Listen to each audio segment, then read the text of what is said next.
Hey guys, it's Neon. I'm going to do a real quick video showing you some of the different comic book printers out there, the different techniques, and going to kind of compare some of our books, which were done through Print Ninja, and they're done on glossy stock, to books, I think, which were done through Ka-Blam, and finally some books that were done through Alterna on newsprint, because a lot of people keep asking us about Alterna's books because they're like, that price cannot be right. But yeah, we're gonna kind of, let's take a look here real quick for people. Now, these are our volume ones of our Shadowbinders comic, and this is from a couple of years ago. This is actually done, these were done through Print Ninja, and you can see they're glossy stock, you know, bright colors, you know, thicker paper, what you would expect from a graphic novel. There's a booby phone. What you would expect from a graphic novel from a publisher like you know, Marvel or DC.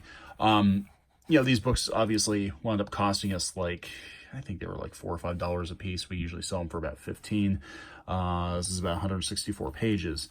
So, you know, this is great for people who want to you know, keep the comic to collect it, right? So you know, I would recommend, if you're going to do a book that you probably, you know, you're going to crowdfund, you're probably going to want to get something more along this line. This is a Print Ninja book from a couple of years ago. It was actually the very first comic book they did. Now, this is Shadtronics, Teenage Fighting Food Dudes, and I'm not 100% sure, but I think it's through Ka-Blam.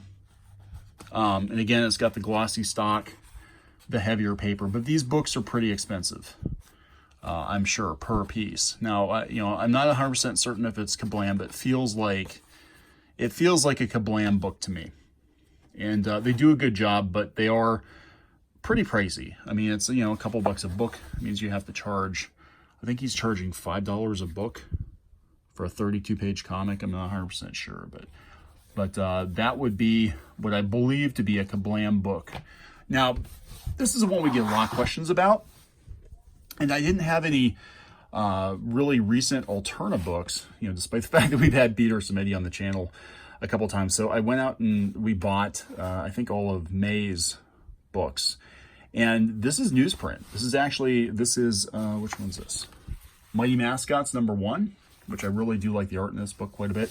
But look at this ad. I mean, this is, again, it's on newsprint. You know, it's not glossy. It's not going to hold up quite like the glossy stock, but you're getting these books for, like, I think they're printing partnership programs like 50 cents a book or something like that. So if you're just putting out monthlies and you just want to get people to read your comics, you know, this is what Marvel and DC did back in the day. And then if you're going to put a collection out, you know, go for the glossier stock, I think, for a collection, but for a monthly, and you can keep the cover price down to, you know, $1.50. I mean, that's, you know, and the people who really want to collect, who really want a higher quality book, you know, can just do the graphic novel later. But I thought the colors were actually very good. I mean, you zoom in here and you're not seeing, what I was worried about is like the justification. So let's get, this is Exilium, I think that's how you pronounce it. Nice cover there. But this is like the more computer, I guess the more Marvel DC digital coloring style, and it actually holds up really well. You know, again, the pages aren't glossy, and you know, you zoom in, you can see that, but it's really, really good for the price. Again, if you just want to get your comics out there, you know, on the newsstand, you can't beat it. And I really would have thought that work like this would have, you know, thrown a newsprint printer, because look at all the really heavy color. And it's not, I mean, it's not bleeding. It's not, I mean, the justification's good. You don't have colors outside the lines. I mean, these books look significantly better than the Marvel and DC books from the 1980s. You know, it's not really what you think.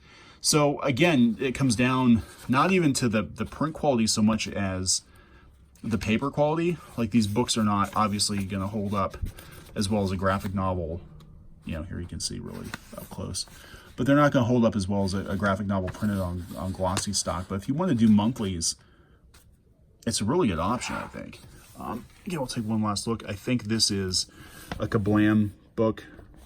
Not 100% sure, but I do believe it is Ka-Blam.